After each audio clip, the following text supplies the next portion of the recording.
በስመ አብ ወወልድ ወመንፈስ ቅዱስ አሐዱ አምላክ። ከታኅሳስ 7 እስከ 13 ስብከት ይባላል። በዚህ ዕለት በኦሪተ ሙሴ በነቢያት በመዝሙራት አስቀድሞ ስለ ክርስቶስ ሰው መሆን ሥጋ መልበስ ይሰበካል። ስለዚህ ነቢያት መምጣቱን አስቀድመው ሰብኮት ነበረ ለማለት ስብከት ተባለ። መዝሙር ወሎ መድኅነ እንሰብክ፣ መድኃኒት ልጁን እንሰብካለን።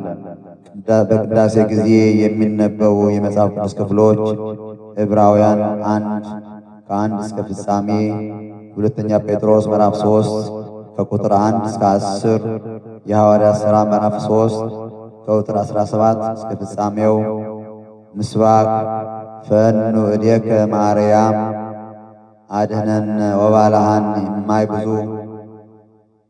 ወእምኔሆሙ ለደጅ ነቺር፣ እጅህን ከአርያ አምላክ አድነኝም ከብዙ ውኆች አፋቸው ምናምን ከሚናገር አድነኝ። መዝሙረ ዳዊት 143 ከቁጥር 7።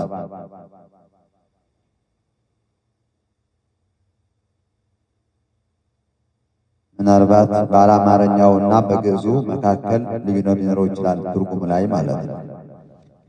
ምስጢሩ ለምሳሌ ትርጉሙ ልጅህን ወይም ክንድህን ከአርያም ላክ፣ በልጅህም ከውኆችም ከዲያብሎስ ወይም ከወኖች ከዲያብሎስ ወገኖች ሥልጣን አድነኝ ማለት ነው።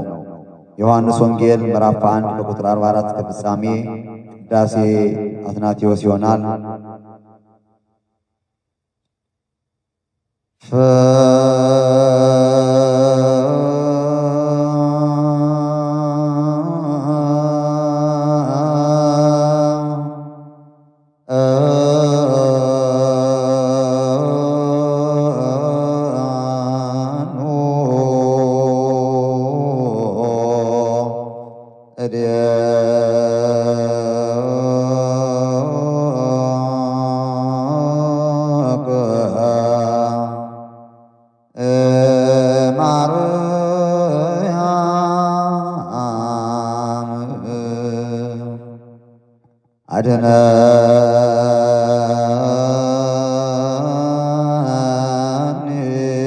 አድኅነን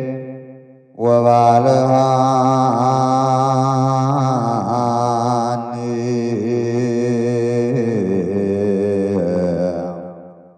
እማይ ብዙ